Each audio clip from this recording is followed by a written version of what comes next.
तर आज आपण इयत्ता 6वी मधील ओळख थोरांची हा पाठ पाहणार आहोत.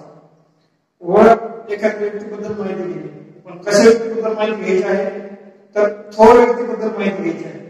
तर त्यामध्ये दोन भाग केले आहेत आपण. एका भागामध्ये आपण खाशाबा जाधव यांची माहिती पाहणार आणि दुसऱ्या भागामध्ये दादाजी रामजी खोब्रागडे यांची माहिती पाहणार.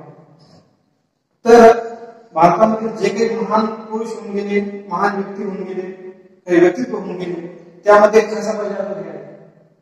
खासाबा जाधव हे गोळेश्वर नावाच्या गावचे राहणारे होते, जिल्हा सातारा, आणि हे कृष्णा नदीच्या काठी असलेलं गाव आहे.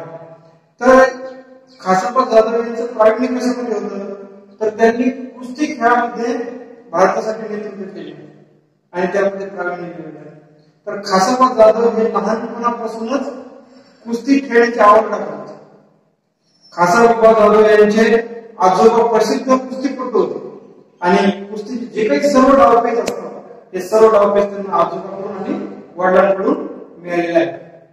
खासाबा जाधव यांनी स्वतःमध्ये कुस्तीचा गुणांचा विकास करण्यासाठी खूप मेहनत केली.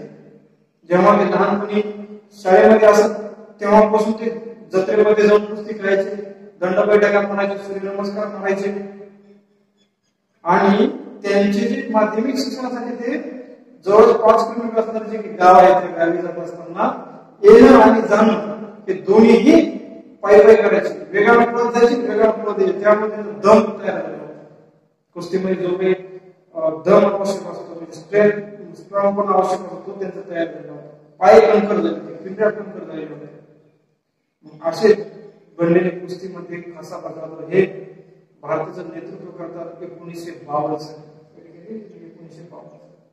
जगामध्ये खेळामध्ये जर काही क्रीडा प्रकार असेल तर ऑलिम्पिक मध्ये सहभागी होणं हे प्रत्येक खेळाडूचे उद्दिष्ट असतं आणि त्यामुळे त्यांना खेळण्याची संधी मिळाली आणि त्या ठिकाणी त्यांनी खेळून भारतासाठी कांस्य पदक मिळवलं.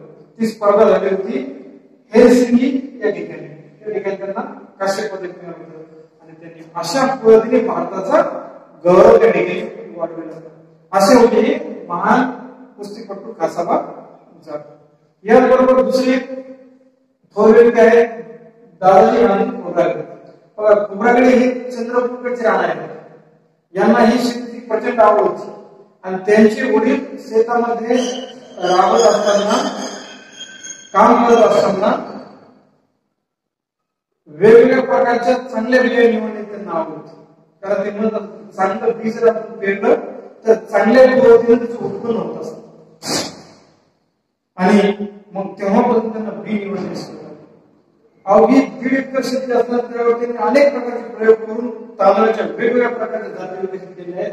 त्यांनी तांदळाच्या जवळपास 8 जाती विकसित केल्या आणि त्यामध्ये सगळ्यात जातीची जात आहे ती आहे HMT नावाची जात.